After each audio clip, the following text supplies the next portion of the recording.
Hello, everyone. Welcome to Marketing 459 Professional Selling and Sales Management. This is Chapter 8. Chapter 8 Motivating a Sales Force. Motivating a Sales Force. How to motivate your salespeople, sales force. Okay, motivations. And R. Kelly from Space Jam once said, I believe I can fly. I believe I can touch the sky. I believe I can fly, and I believe I can touch the sky. Okay?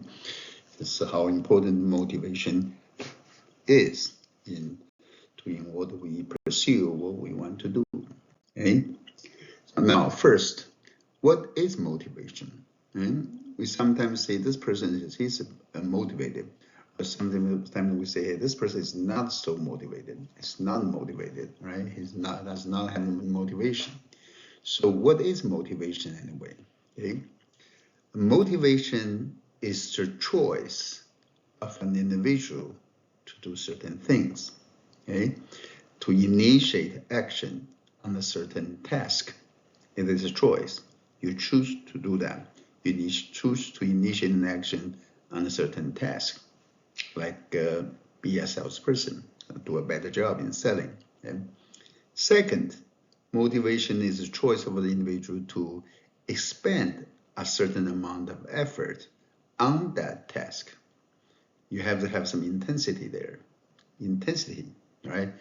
Expend a certain amount of effort. You have to put your effort into that task. So with high intensity. Okay? And also motivation is a choice of individual to persist in expending effort over a period of time. If you're just expending your effort, for a little while and then you quit, and that's not fully motivated. Okay, if it's fully motivated, you want to persist in expending efforts over a period of time. That is having persistence in doing so. That's motivated. Okay, so motivation is a choice of the individual to do things with a choice, clear choice, and with intensity and with persistence. So it is the amount of effort the salesperson desires to expend on each activity associated with the job. That's what we talk about in motivation. Okay, salesperson's motivation. Okay? So there's some conditions for motivational conditions for it to work, right? For it to take effect. Okay, first, the person being motivated or being want to be motivated, they need to think through this. They actually think about this. Okay, they think about the rewards and effort, the relationships between the reward they might get and the effort they have to put in as motivated and being motivated. Okay, they will ask a question like this: are the rewards worth the effort? Are the rewards worth the effort? If they believe the rewards is not worth the effort, they say no. Then they're gonna have this they will perform the same or less effort because they think it's not worth it. Okay, and if they believe that the rewards is if indeed worth the effort, they say yes to that. Then they're going to ask a second question: does better performance lead to greater rewards? Does better performance lead to greater rewards? In other words, if I perform better, will I get more rewards? Okay. If no, then they're going to put in the same effort or less effort. Okay. If yes, then ask themselves this another question: does more effort lead to better performance? Okay.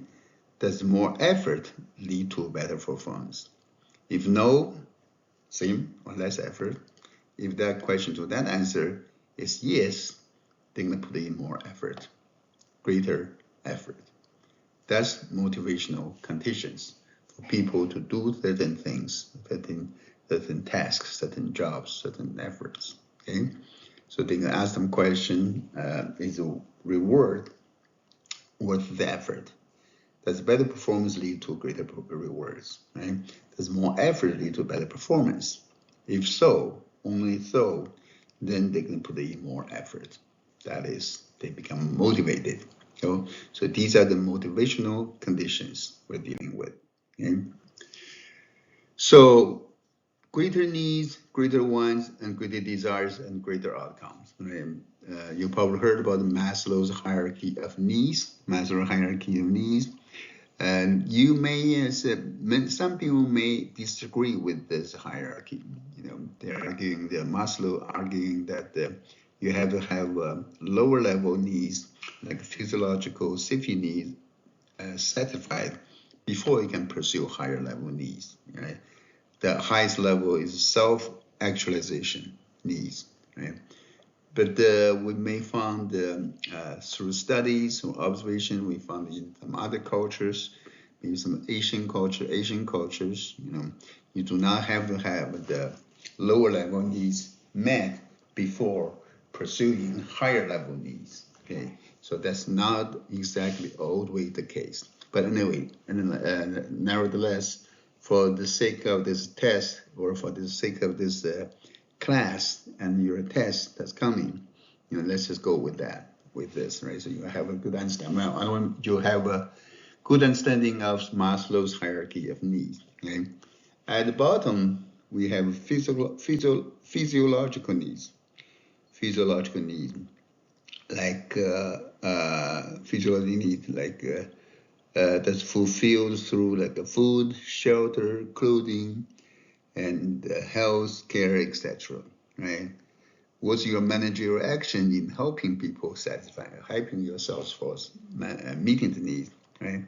You offer them adequate income and good benefit packages. Okay? That's for their physiological need.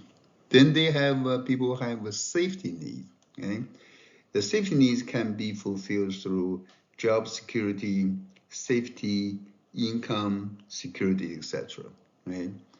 What can managers do in action to help with that? You provide a safe working environment, okay?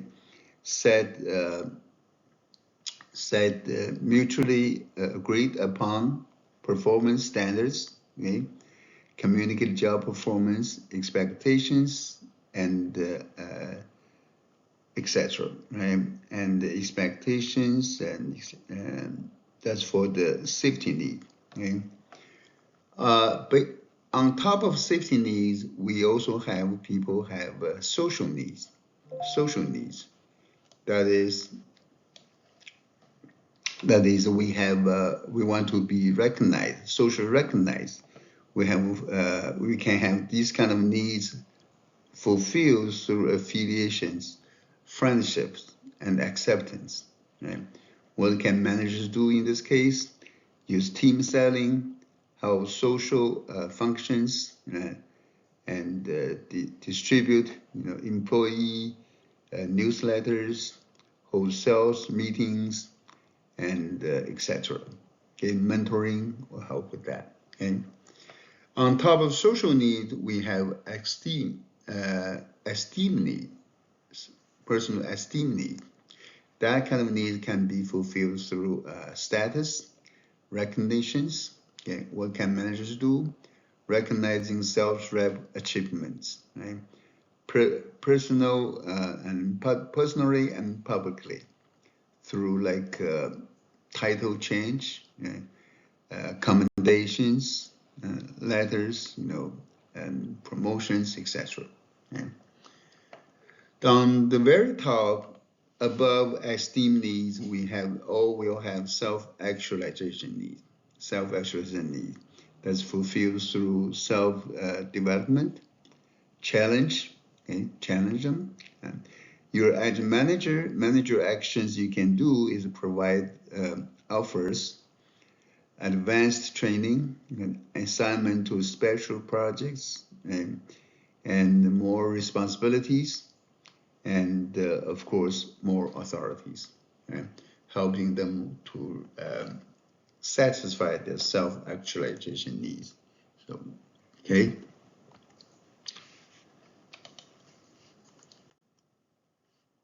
As to the exactly what makes people motivated, what are the factors that motivate people, right? There's a theory called Herzberg's dual factor theory. Okay, Herzberg dual factor theory. In Herzberg's dual factor theory, it classifies the factors, the motivation factor, into two categories, okay? Contrary to what we normally believe. Right? One is called the hygiene. He called hygiene factors. The others are motivation factors. Right? Among hygiene factors are things like pay, salary, payment, salary, pay, right? And company policies, right? Supervision conditions, and work. These are actually, in Herzberg theory, these are not enough. Even pay, even the salary is not enough to be motivational. Okay, hygiene factors, just as its name suggests, are just factors that maintains personal hygiene, make people ready to go, right? Make people status quo, to maintain the current state, ready to go.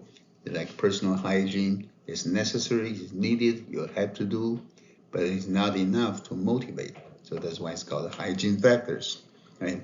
What truly motivates people are what Herzberg called the motivation factors. What are the motivation factors? Recognition is one.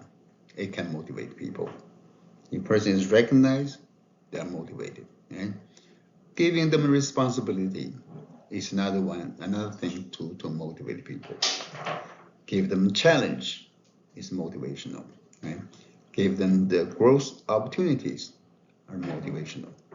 So this is going to be your test, and also you need to know that what are the hygiene factors, what are truly the motivational factors that can motivate your salespeople. Okay.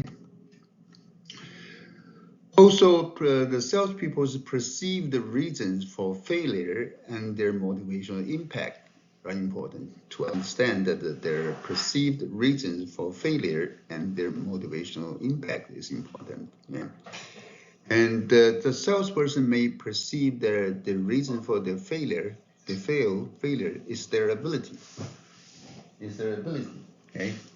And then the positive motivational impact would be, since they know that they have the reason they failed is because they don't have the ability, then they're going to seek help, get additional training, ask for supervisors' assistance, increase the effort, and these are all positive motivational impact.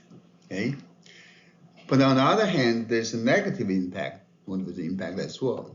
If they become frustrated and discouraged, or just give up, then that will be the negative motivational impact when they perceive ability is a reason for their failure. Okay?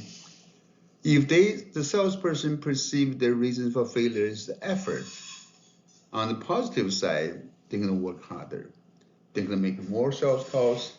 They're going to work long hours. And then to change that, to improve the effort. From the negative side, there's no change. They take no change in their behavior, then there'll be no motivational impact. Okay? If the salesperson perceives their reasons for failure is strategy, they had the wrong strategy. They didn't have the good strategy to use. Right? On the positive side, they may change their selling strategy, adapt the presentation, and do better next time. Then that's a positive impact. Okay? A negative impact would be no change in behavior. Okay? No change in behavior. Okay? 亲爱的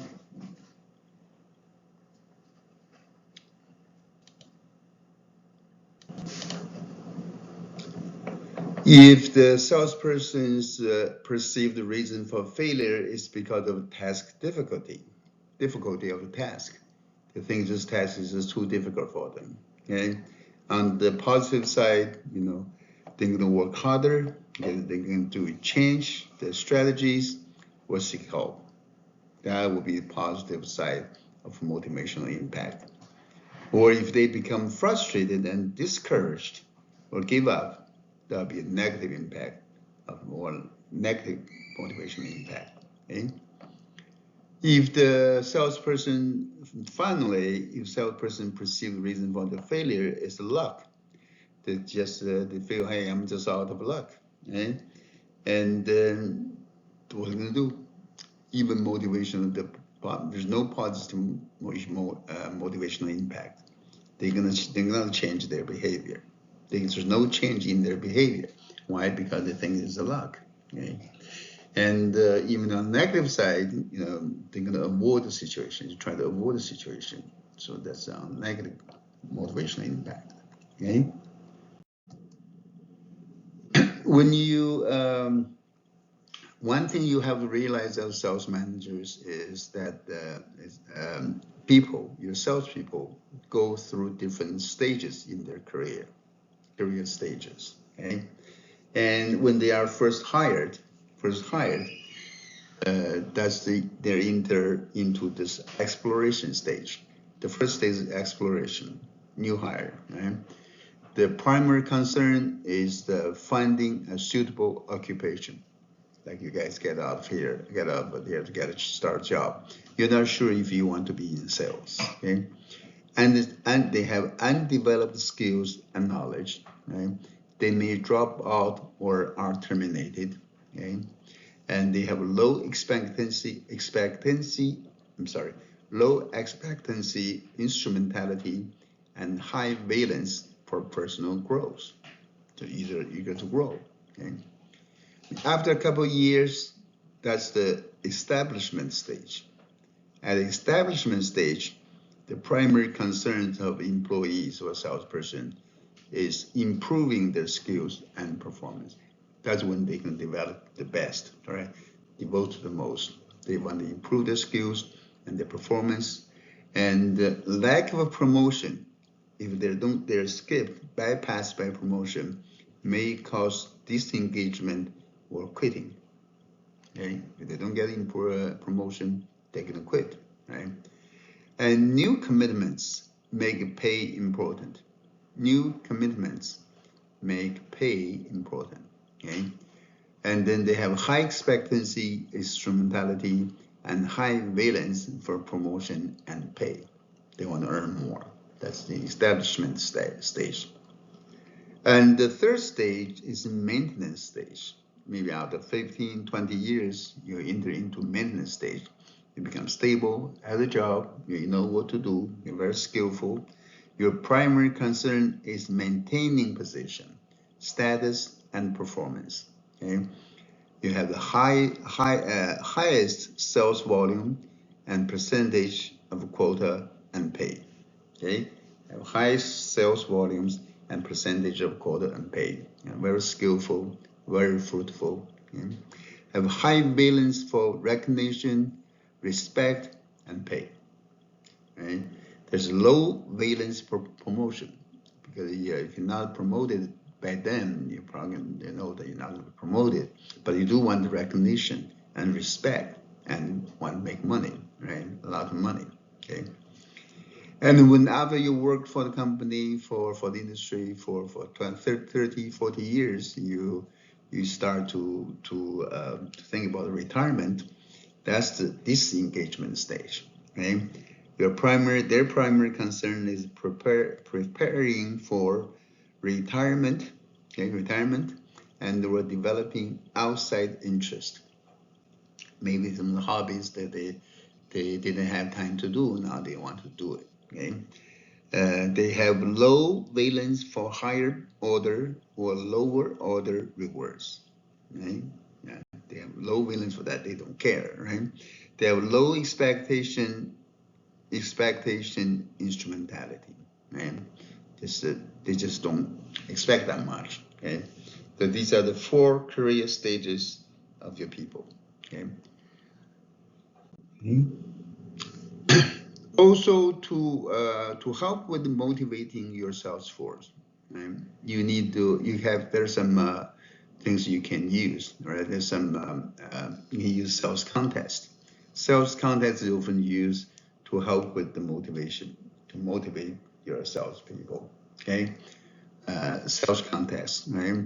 You can design sales context. Once you have sales context design, you need to promote it and publicize it. Okay, you need to make an attractive variety of prices available for different achievers. Okay, and you have equally attainable goals. If they fail, the employees, the salespeople fail, that they don't have equally attainable goals, they're not going to be interested in joining that. Okay? Then you can lose the purpose, defeat the purpose of your sales contest. But sales contest could be a good way to motivate salespeople. Okay?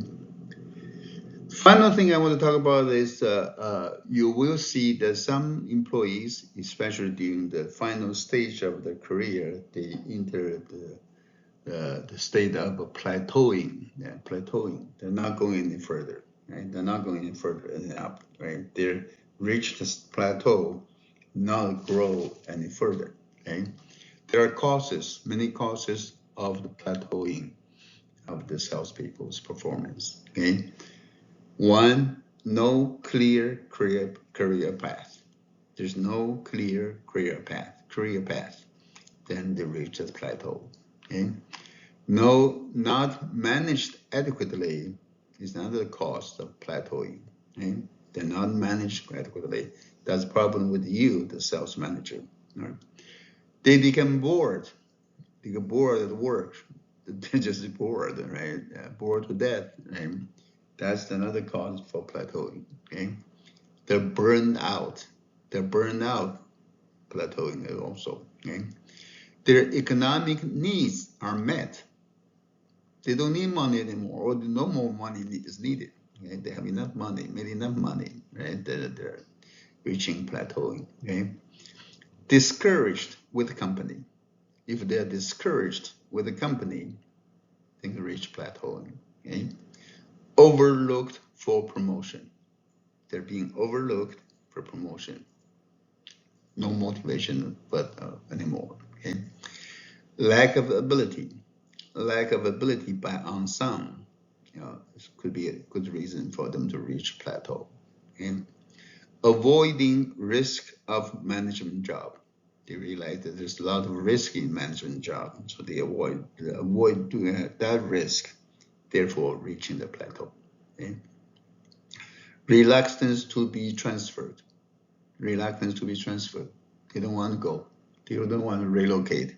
They want to go to another state or another part of the world, country or world. Right? They just do not want to go. Don't want to be transferred, right, to another job, another place, or another industry. Then they can reach a plateau. So, as sales manager, you need to understand the regions for your employees, going into this situation of reaching the plateaus in their career development. Okay, I think that's all I have for this chapter. Thank you, and see you next time.